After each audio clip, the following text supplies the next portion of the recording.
Hello বন্ধুরা, কেমন আছো তোমরা? আশা করি সবাই ভালো আছো, আমিও বেশ ভালো আছি। আজ হচ্ছে একটা নতুন দিন, নতুন দিনের সকাল, নতুন করে শুরু করেছি। তো এখন সকাল বলা যায় না, এখন দুপুর হয়ে গেছে। তো যেহেতু আমি দুপুরবেলাতেই পুজো করি, সকালে একবার গোপুর পুজো করি, তারপরে দুপুরবেলায় একবার পুজো দিই আমি ঠাকুরকে, সব ঠাকুরকেই পুজো দিতে হয়। তো সেটাই স্নান টান করে এসে সেটাই পুজো দিচ্ছি। আর আজকে চুলে একটু তেল দিয়েছি। তো পুজো শুরু হয়ে গেছে, সব গুছিয়ে গাছিয়ে নিয়েছি।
বাবা এখানে বসে, সোনা বাবাটা, আর ভোগকে দিয়েছি আজকে কলা আর বাতাসা, দর্শন করিয়ে দিলাম। পুজো কমপ্লিট হলো। নিয়েছি ভাত, শাক ভাজা, আর এখানে রয়েছে ডিম আলুর কষা, মাখা মাখা করে ফুলকপি, ডিম আলু, আর এখানে ভাত আর শাক ভাজা। আজকে হচ্ছে এই মেনু, একদম হালকা পাতলা দুপুর। বন্ধুরা, তো পুজো পুজো করলাম, খেলাম একটু, কারণ খিদে পেয়েছিল। সকালে খেয়েছিলাম ওটসের খিচুড়ি, এখন একটু খেলাম। খেয়ে দিয়ে বেশি কিছু করিনি, তামঝাম আলু পেঁপে পটল, আলু পেঁপে ফুলকপি আর ডিম দিয়ে একটা তরকারি করেছিলাম মাখা মাখা করে, আর করেছিলাম হচ্ছে কালকে ছোলা পালং শাকের ঘন্ট। এই ছিল আজকের রান্না। আর সকালে বানিয়েছিলাম খিচুড়ি সবজি দিয়ে, আর রাত্রে রুটি করবো। তো এই দিয়ে খেলাম, দুজনেই এই দিয়ে খেলাম। এইটুকু ভাত খাওয়া ওই দিয়ে হয়ে যায়।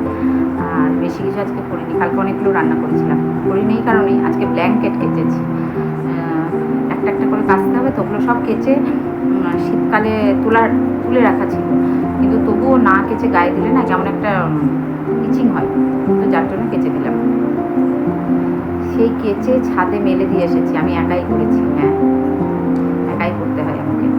তো যাই হোক, হাতে কেচেছি, হাতে মানে পা দিয়ে কেচেছি। তারপর ওটাতে বাসন রাখার ঝুড়িটাতে, যেটাতে বাসন ছিল সেটাতে জল ঝাড়াতে দিয়েছিলাম, তারপর ছাদে গিয়ে মেলে দিয়েছি।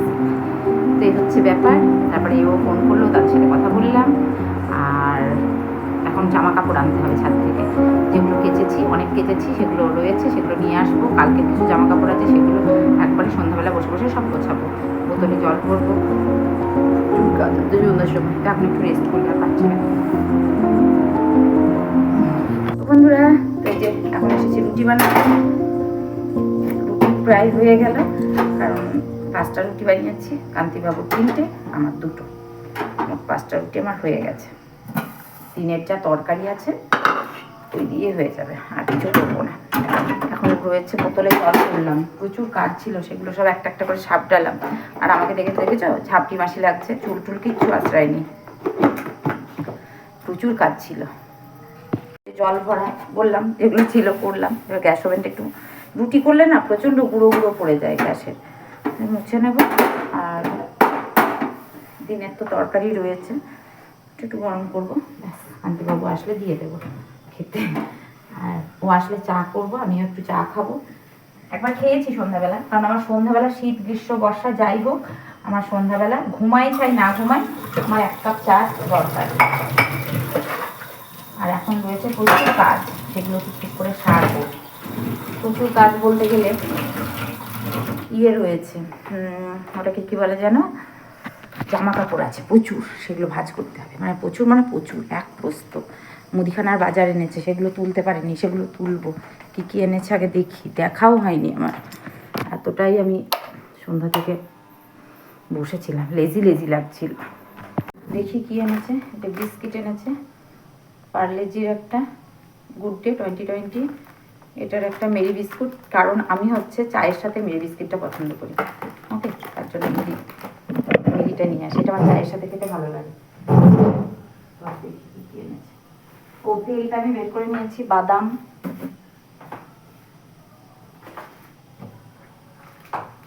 হলুদ, এটা কান্তিবাবুর পেস্ট, আমি তো সেন্সোডাইন ব্যবহার করি।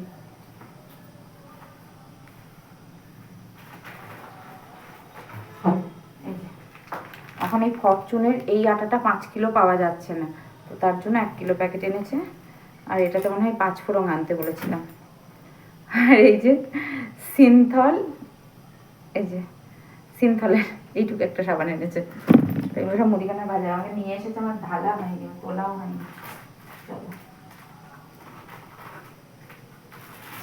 আর এই যে সাদা তেল, তেলটা লাগে খুব। আর ফরচুনের আটাটা এখন খাচ্ছি। আর সর্ষের তেলও এনেছে ফরচুনের, তো সর্ষের তেল, ফরচুনের সর্ষের আটা, যা কিছু সব ফরচুনেরই এনেছে। তো এগুলো এখন জায়গা মতো রাখবো, রেখে এক প্রস্ত জামা কাপড় আছে সেগুলো গোছাবো।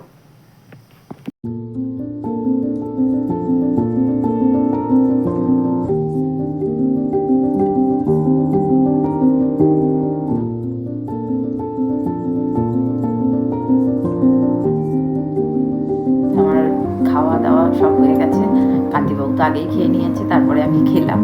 খেয়ে দিয়ে পুচুকে দুধ ভাত দিয়েছিলাম, আবার এখন একটু ওকে দুধ দিলাম, কান্তিবাবুকেও দুধ গরম করে দিলাম, আমি আমার জন্য দুধ নিয়ে চলে এসেছি। তো এবার খেয়ে দিয়ে ঘুমাবো। আর প্রচণ্ড কান্তিবাবুর ঠান্ডা লাগছে, ফ্যান চালাবে না, তা আমার আবার ফ্যান ছাড়া সহ্য হয় না। যাই হোক, দুজনের দ্বিমত, তার জন্য আমাদের ব্যবস্থাও আছে। তো চলো, আর কাল হচ্ছে রবিবার, তো কাল অনেক কাজ আছে। কাল আমার ভ্যাকসিনেশন আছে, তো আমাকে হসপিটালে যেতে হবে, ঠিক টাইমে যেতে হবে। 1:45 সময় গিয়ে ওটাকে রিসিপ্টটাকে জমা দিতে হবে, এবং 2টোর সময় ডক্টর দেবে। 2টো থেকে শুরু হবে, তারপরে যতক্ষণে হয় লাইনে দাঁড়াতে হবে।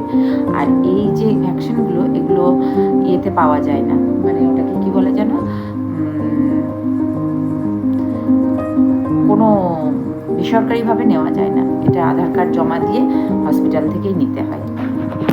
তো তার জন্য আমিও, তো আমাকেও তাই নিতে হবে, আর 5 জনের মতো, যে টাকা দিলেও পাওয়া যায় না। যাই হোক, তো হসপিটাল থেকে নিতে হবে। কাল সকালে রান্নাবান্না আছে, প্রচুর কাজ, কাল পুজো আছে, পুজো টুজো করে তারপরে যাবো, হচ্ছে ব্যাপার। আর বাইরে এখনও পলাশি পাড়াতে হয়তো অন্যদের ঠান্ডা লাগছে, বাট আমার এখনও ঠান্ডা লাগেনি।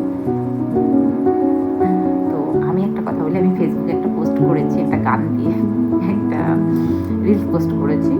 তো অনেকেই আমাকে মেসেঞ্জারে কমেন্টস করছে যে thank you Anindita, thank you Anindita, thank you Anindita.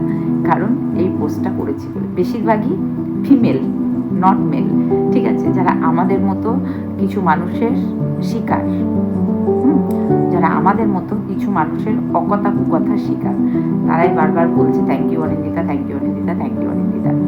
তো সেই সব বন্ধুদের জন্য দেখতে থাকো, আরও অনেক কিছু অপেক্ষা করছে, ঠিক আছে।